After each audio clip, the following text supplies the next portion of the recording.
చంద్రబాబు భద్రత మరింత కట్టుదిట్టం చేశారు. అదనంగా కమాండోలతో కౌంటర్ యాక్షన్ టీంని ఏర్పాటు చేశారు.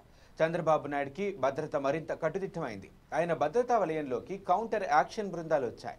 ఆయన భద్రతలో ఉండే ఎన్ఎస్జీ, ఎస్ఎస్జీ, స్థానిక సాయుధ బలగాలకు అదనంగా 6 కమాండోలతో కౌంటర్ యాక్షన్ టీంని ఏర్పాటు చేశారు. ఈ టీంకు ఎస్పీజీ ఆధ్వర్యంలో శిక్షణ ఇస్తున్నారు. చంద్రబాబుకి మావోయిస్టుల నుంచి ముప్పున్న నేపథ్యంలో ఆయన భద్రతను కట్టుదిట్టం చేశారు. మన దేశంలో బ్లాక్ క్యాట్ కమాండోలు, ఎన్ఎస్జీ సెక్యూరిటీ కలిగిన అతి కొద్ది మంది వ్యక్తుల్లో చంద్రబాబు ఒకరు. చంద్రబాబు భద్రతలో 3 వలయాలుంటాయి. తొలి వలయంలో ఎన్ఎస్జీ, రెండో వలయంలో ఎస్ఎస్టీ, మూడో వలయంలో దూరంగా 6 కౌంటర్ యాక్షన్ కమాండోలు ఉంటారు. ఏదైనా జరిగితే ఎన్ఎస్జీ అలాగే ఎస్ఎస్జీ బృందాలు చంద్రబాబు నాయుడిని వెంటనే సురక్షిత ప్రాంతాలకు తరలిస్తారు.